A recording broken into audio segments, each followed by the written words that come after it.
আসসালামু আলাইকুম। জয় বাংলা।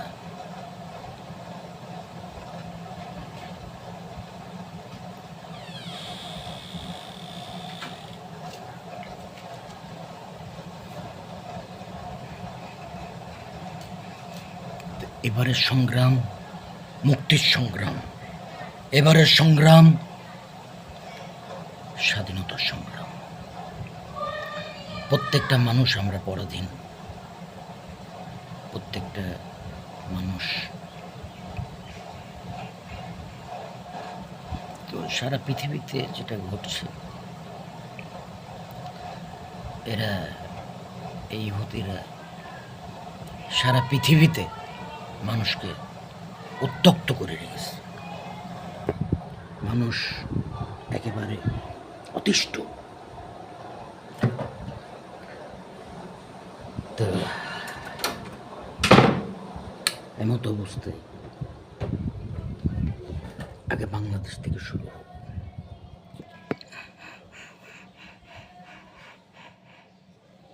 আজকে শনিবার, তা হিন্দুরা শনিদেবের রূপটা কেমন ছিল? কেমন ছিল তার রূপটা?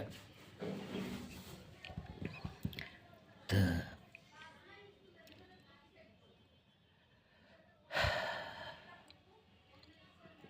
খুব ভয়ঙ্কর দিন আজকে। সারা পৃথিবীতে কি অরাজকতা! তো এই ইহুদিরা, তোরা শোন, তোরা মুসলমানের মুতের যোগ্যও না। তোরা মুসলমানের মুতের যোগ্য ইহুদি তোরা না। মুসলমানরা যদি সবাই আরব জাহানের, ওরা মনে করে যে ফু মেরি ইসরায়েল উড়ি দেব, ওদের কয়েক ঘন্টার ব্যাপার। তা আদেশ দেওয়া হলো, ওদের অর্থনীতিকে ধসে দাও, আর ওরা এমনি ভাইরাসে আক্রান্ত হয়ে মরবে। ইহুদিদের অতিরিক্ত সীমা লঙ্ঘন করে ফেলছে এরা পৃথিবী ধ্বংস করে দেবে। আমাদেরকে আলো দেবে না, বৃষ্টি দেবে না, পাল্লার পানি দেবে না, সূর্যের আলো দেবে না, পৃথিবী ধ্বংস করবে। এদের পয়সার এত জোর। তো তোমরা যারা আসো, সাদ্দামের সাথে যা করা হয়েছে, আফগানিস্তানের সাথে যা করা হয়েছে, এখন একটা ফু মেরে তোমরা উড়ি দাও, এটা আমার আদেশ।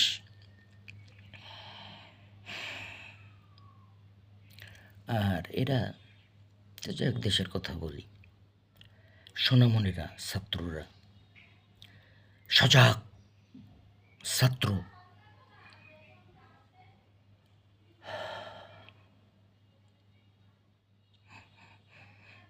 সবসময় দম ছাড়ার সময় লা ইলাহা, দম নেওয়ার সময় ইল্লাল্লাহ। তা এখন এমতো অবস্থায়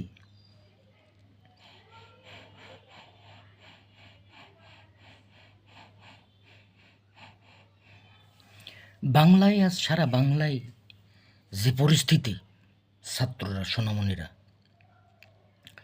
এর জন্যে দায়ী ব্রিটিশ টোবাকো, আমেরিকান টোবাকো। রসুল করিম সাল্লাল্লাহু আলাইহি ওয়াসাল্লাম প্রায় 20 জায়গায় বলছেন যে ইহুদিদের সাথে সম্পর্ক রাখা যাবে না। তা পানিশমেন্ট ওদের, যে তোর বাংলার উন্নতি তোদের সহ্য হচ্ছে না, 71 সহ্য হলো না, এখনও সহ্য হচ্ছে না। তা যাই, তাহলে এখন দেখা যাচ্ছে বাংলায় এখনও বহু সব তালেবান এসব আবুল তাবুল, মানে জঙ্গি। সভ্য যুগে তো বাংলায় ছাত্র ভাইরা, যদি দুর্নীতি এড়াতে হয় বাংলায়, তাহলে শিক্ষার ভিতরে ধর্মটাকে ঢুকাতে হবে, ধর্মকে বেশি প্রাধান্য দিতে হবে।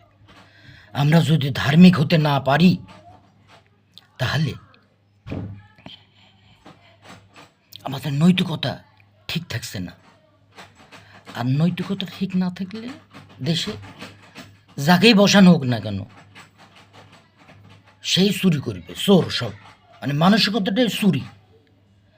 তো এখান থেকে রক্ষা পেতে হলে একমাত্র রসুল করিম সাল্লাল্লাহু আলাইহি ওয়াসাল্লামের পথ, আদর্শ, শিক্ষা, জ্ঞান, ওটাই আমাদেরকে রক্ষা দিতে পারে, রক্ষা করতে পারে। তেমতো অবস্থায় আল্লাহ আমাদের সবাইকে রক্ষা করুক, এই কামনা। রাব্বানা আতিনা ফিদ দুনিয়া হাসানাতাও ওয়া ফিল আখিরাতি হাসানাতাও ওয়া কিনা আযাবান নার। তো ঠান্ডা হয়ে যাও ভারতবাসী, নাহলে বললি আল্লাহর ক্ষমতা, শনিদেব। আমি ষষ্ঠার শনি, আমি যুগে যুগে আসি কোনো মহাবিপ্লব হেতু। এই ষষ্ঠার শনি, মহাকাল, ধূমকেতু,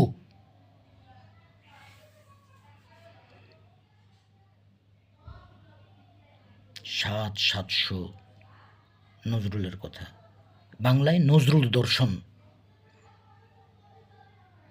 উনি ধার্মিক ছিলেন, কাঠমোল্লাদেরকে বোঝাতে চাই এইভাবে।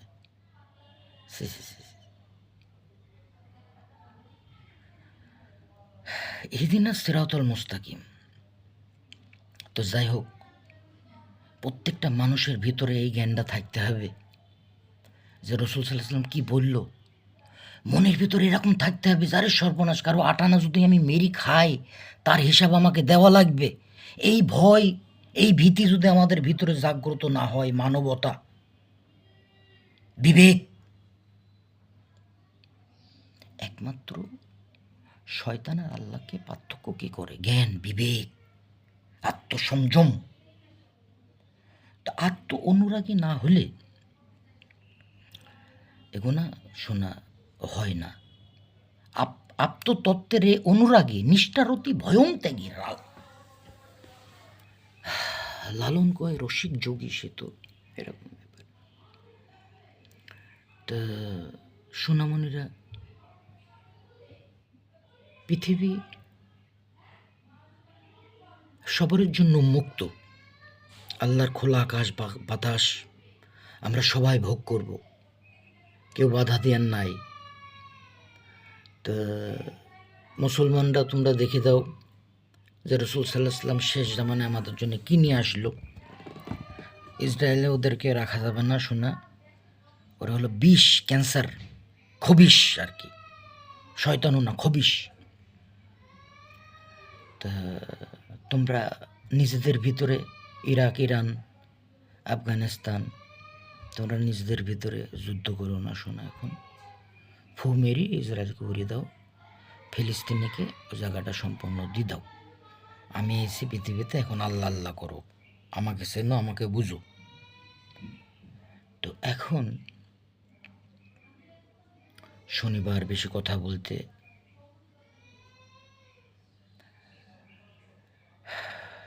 প্রত্যেকটা দিনই সমান, প্রত্যেকটা দিনই ভালো, সব দিনেই। তো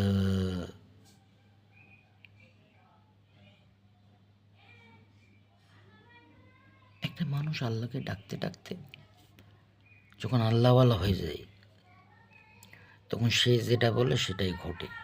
এটাই হলো প্রকৃতি, এটাই হলো সমস্ত সৃষ্টি তার পক্ষে চলে যায়, সমস্ত সৃষ্টি তার কথা বলে, তার কথা শোনে। ইহুদিরা খুব তোমাদের বাইরে বেরিয়ে গেছিল, শোনা, এই জন্য তোমাদেরকে পুঁতি দেওয়া হইল।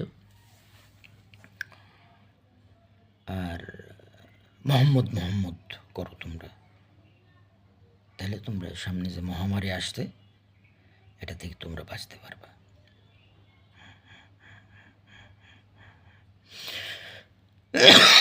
সরি। তাহলে এখন আমার কি করণীয়? পৃথিবীতে বহু বুদ্ধিজীবী আছে, জ্ঞানী আছে, তারা এগুনা ঠিক করে নেবে। মাথাটা ভেঙে দিলেই তোমার গাছ শুকে শুকে মরে যায়। ইহুদিরাই হলো এই পৃথিবীর ভিতরে সবচেয়ে কূটনৈতিকভাবে সবচেয়ে ওরা জঘন্য আর কি।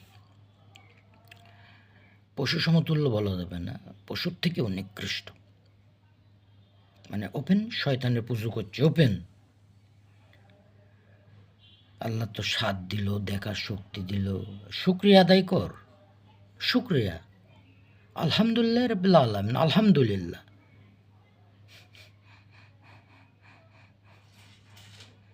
তো ঠিক আছে, আল্লাহ ভরসা। বাংলা নিয়ে ইহুদিরা আর বেশি নাড়াচাড়া করবে না। আর ভারতবর্ষকে বলে দিচ্ছি, তোমরা ইহুদিদের সাথে কোনো সম্পর্ক রেখো না। ইসরায়েলে ফিলিস্তিনে মানুষ মরছে, আর ভারত বিজেপি সরকার, খারাপ কথা শুনতেও খারাপ লাগে। তো দেখো কিভাবে সে বিষ পান করেছে, শ্রীকৃষ্ণ কিভাবে কালারূপ ধারণ করেছে। আমায় দংশিল গৌরাঙ্গ ফণি, বিষ নামে না গো সজনী। দেহ দেহ বিষে জরজর, প্রাণে প্রাণ কাঁপে থরথর। লালন কয় বিষে অঙ্গ হলো কালো, ধরঘর ধর সখী আজ আমার কি হলো, আমার প্রাণ কেমন করে উঠিল। তো প্রাণের উপরে রূপ উৎকার করা হয়েছে, ঠিক আছে।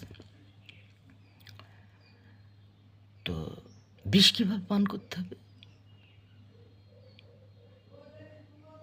জগৎ লোটে যে এক মদন, মদনকে করে মৈথন, নাম ধরেছে মদন মোহন। ত্রিভুবনের সম্রাট, যে নগরে করে নাট, শ্রীপাঠ পারৎপর কোথাতে, অনন্ত ব্রহ্মাণ্ড হইল নষ্ট। বলা যাদের পথ খুব জ্ঞানী মানুষ ছাড়া বোকা সুতারে এসব ভেদ বুঝতে পারবে না। তা সবই আল্লাহর রূপ, সব আল্লাহ। আল্লাহর আহাদ রূপ, আল্লাহ সামাদ রূপ, আল্লাহ দুটো রূপ। বুঝে গেল সোনামণিরা? তা আহাদ রূপে উনি সবার ভিতরে আছে ধরো। আর কোরআনে বলছে কুলুবিন মুমিনে আরশে আল্লাহ, মুমিনের কলবে হলো আল্লাহর আরশ। তাহলে এই ব্রহ্মাণ্ডে কোথাও আল্লাহ থাকার জায়গা নাই শোনা, একমাত্র আমাদের ভিতর তারা। দেখো জ্ঞানী মানুষটা, সাধু বৈষ্ণব যারা আসো, একটু চিন্তা করে দেখো, পৃথিবীতে কোনো মানুষই নাই, সব মানুষ ধরো এট টাইম উধাও। তাহলে আল্লাহর কোনো অস্তিত্ব থাকলো? আল্লাহ বলবে কি, আল্লাহর এই দেখবে কি, মোহাম্মদের নূর কে দেখবে? এ আকাশ চন্দ্র বাতাস পাহাড় পর্বত নদী নালা মোহাম্মদের নূর, সব মাটি নূর, পানি নূর, সব নূর, এ কে দেখবে? তাহলে আমরাই হলাম আল্লাহর আয়না। আমাদের চোখে চোখ লাগিয়ে আল্লাহ, আল্লাহর কুদরতের চোখ দিয়ে আমাদের চোখে চোখ লাগিয়ে আল্লাহ দেখছে। আল্লাহর কুদরতের দম ফুকি আল্লাহ দেখো আমাকে বাঁচিয়ে রেখেছে। আল্লাহ যেদিন এখান থেকে কুদরত দম ফোকা বন্ধ করতে করতে এখান থেকে চলে যাবে, সেদিন ধরো এই দেহটা লাশ হয়ে যাবে শোনা। তাহলে সেই আল্লাহ আমার এত কাছে আছে, আমি বুঝে ফেলেছি যে আল্লাহ আমার ভিতরে আছে। কারণ আমি বুঝে ফেলেছি এখান থেকে আমার এক পা নড়ার ক্ষমতা নাই। আল্লাহর শক্তি ছাড়া আমি নড়তে পারবো না, আল্লাহর হুকুম ছাড়া ধরো একটা গাছের পাতাও নড়ে না। এখন তাহলে একটা চোর চুরি করলো, একটা খুনি খুন করলো, এটাও কি আল্লাহর দোষ? এটাও কি আল্লাহর হুকুম? জ্ঞানী মানুষদের কাছে প্রশ্ন। তাহলে এটা হচ্ছে কেন? একটা শিশু জন্মেই হলো অন্ধ, রোগী, সুগী, বিকলাঙ্গ, কেন? তাহলে একটা শিশু নিষ্পাপ, তাহলে নিষ্পাপ শিশুটা কোন পাপে সে বিকলাঙ্গ হলো? এই জন্য পূর্বজন্ম আছে। যদি যখন পাপ তখনই ভুগি, তবে শিশু কোনো হয় রোগী। তা এই জন্য কর্ম, ওই শিশুটারই পাপ ছিল, ওই পাপের জন্যই সে এই জন্মে এসে বিকলাঙ্গ। তো এখন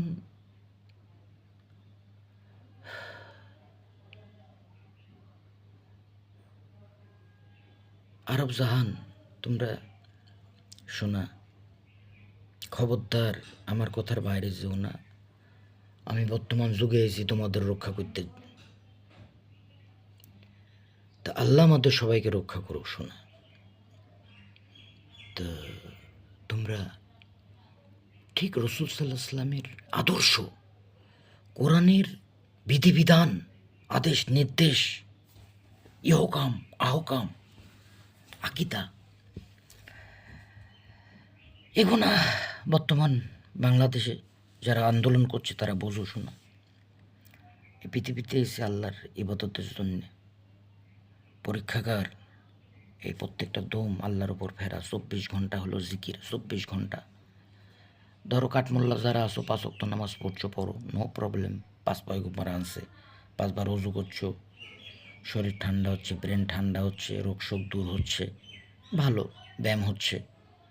কিন্তু আল্লাহকে পেতে হলে কনসালট্রেশন, একাগ্রতা, ধ্যান। নামাজ কি ধ্যান? আল্লাহর সাথে কথা বলছো নামাজে, তাহলে সূরা ফাতিহা তুমি কিভাবে পাঠ করবা? আলহামদুলিল্লাহি রাব্বিল আলামিন, তাই না? এটা হলো সহি, মানে এসব আইন বাইন এসব পরে এসে, তাহলে সমস্ত প্রশংসা আল্লাহর।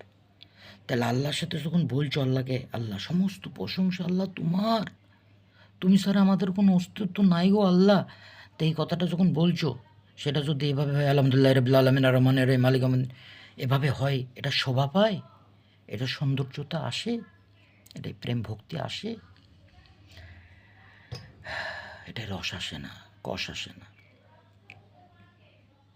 এটা আল্লাহর কাছে গ্রহণযোগ্য না। তো আল্লাহ রাব্বুল আলামিন এই পৃথিবীটাই সৃষ্টি করেছেন প্রেমের কারণে। প্রেম,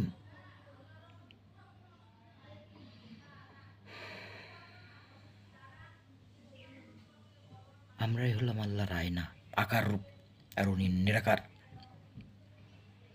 তো আকারই যদি না থাকে তাহলে নিরাকার কি করে হচ্ছে? নিরাকার তো দাঁড়াতে পারছে না। তাহলে মাথাটা যদি আমার রাখতে হয়, তাহলে আমার পা লাগবেই। পা ছাড়া মাথা পৃথিবীতে রাখা যাবে না।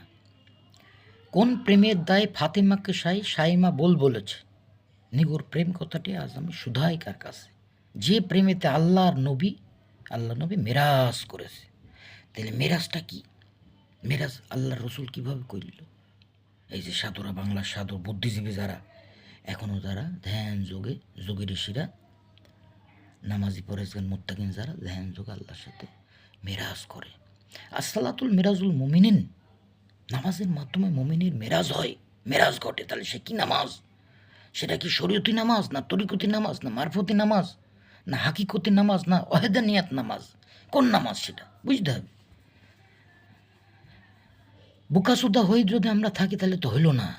রসুল করিম সাল্লাল্লাহু আলাইহি ওয়াসাল্লাম জ্ঞান কেন বললো অর্জন করতে? কেন বললো প্রত্যেক মুসলমান নন্নারের জন্য জ্ঞান অর্জন ফরজ? কেন বললেন জ্ঞান অর্জনের জন্য সুদূর চিন্দশীলও যাও? কেন বললেন? কারণ জ্ঞান আমাকে আলোকিত করবে। জ্ঞান হলো রাস্তা, আল্লাহকে পাওয়ার রাস্তা। এখন এই পৃথিবীর মানুষ পেট পুজো করছে, খাবারের জন্য জ্ঞানটাকে খাটাচ্ছে, চালাকি বদমাইশি, এই মানুষকে ঠগি, ঠগের দেশ, সব ঠকছে সারা পৃথিবী। তো এটা তো না। কেউ যদি আমাকে 10টা টাকা দেয়, আমার ভয় লাগে কখন টাকাটা তাকে ঘুরিয়ে দেব। আমানত, কখনো খেয়ানত করা যাবে না। এই পৃথিবীটা হলো পানি। ধরো সোনামণিরা, ধরো বাংলাদেশে বৃষ্টি হচ্ছে, দেখা যাচ্ছে পানি। তো যদি শীত হয় তাহলে কী হবে? বরফ। তাহলে ওটা কি পানি না? ওটা তো বরফ, পানি তো ওটা। তো এখন ধরো দেখা যাচ্ছে না বরফটা, নিরাকার। এখন ধরো দেখা যাচ্ছে না বরফটা, কিন্তু এখনও তো পানি, আমরা পানিতেই ভাসছি। তা আমাদের দেহটা হলো মনে করো পানি, একটা বরফ। কিছুদিনের জন্য একটা বরফ বানিয়েছে আল্লাহ, বরফ বানিয়েছে। বরফটা আস্তে আস্তে গলে যাবে, আস্তে আস্তে আমাদের চামড়া ঝুলে যাবে, চোখ কানা হয়ে যাব, বোবা হয়ে যাব, কথা বলতে পারবো না। বয়স হয়ে গেলে মরার আগে কথা বলতে পারবো না, সব আটকে যাবে, কিছুই তো পাবো না, দেখতে পাবো না, শুনতে পাবো না। তো সোনামণিরা, তাহলে আকার সাকার নৈরাকার, তাহলে পানিটা যে পাত্রে রাখা যাবে সেই আকার ধারণ করবে। তাহলে পানিটা যখন বরফ হয়ে যাচ্ছে তখন ওটা সাকার রূপ, আরেকজন বলছে এরকম। আর পানিটা যখন বাষ্প হয়ে যাচ্ছে তখন নিরাকার। তামার ভিতরে আল্লাহ আছে নিরাকার হয়ে, বাষ্পের মতো। ঠিক আছে, মনে করো এখনও আল্লাহ আমার কাছে আছে, আবার লামাকামও আছে। আদম কি ভূত আদমের পুতুল তৈরি করে আল্লাহ বলছে আমি ওর ভিতর আসি, এখনও আসি, তখনও ছিলাম, এখনও আদমের ভিতর থেকে এখনও আল্লাহ, আমি এখনও আসি। এই সারা ব্রহ্মাণ্ডে আল্লাহ ছাড়া কোনো অস্তিত্ব নাই।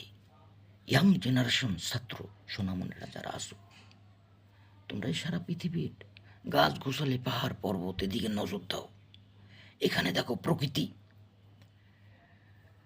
চোখ বন্ধ করলে যে মন, যে ব্রহ্মাণ্ড, শেষ নাই তো, জ্ঞানের শেষ নাই, অফুরন্ত জ্ঞান। এরা জামাত শিবির বিএনপি এরা যারা করে, এরা খারেজি কাদিয়ানি যারা আছে, ইহুদিরা এজিদি, এরা একটা ছোট্ট বইয়ের ভিতরে, কয়েকটা বইয়ের ভিতরে বাধা, ওর বাইরে ওরা ভাবতেও পারছে না, আসতেও পারছে না। কিন্তু একটা সাধু বৈষ্ণব, একটা অলি আল্লাহ মুক্ত, তাদের ভিতরে হিংসা নাই। তা অনেক কথাই হলো সোনামণিরা, ব্রহ্মাণ্ডটা ওইভাবেই সৃষ্টি যে যতটুকু পাপ করব আমরা অতটুকু ফল আমাদের এখানে ভুগে যেতে হবে। এই জন্য পাপীকে নয়, পাপকে ঘৃণা করো। আর ক্ষমার উপরে কিছু নাই শোনা। তা আল্লাহ আমাদের সহজ পথ প্রদর্শন করুন। আমিন সুম্মা আমিন। জয় গুরু।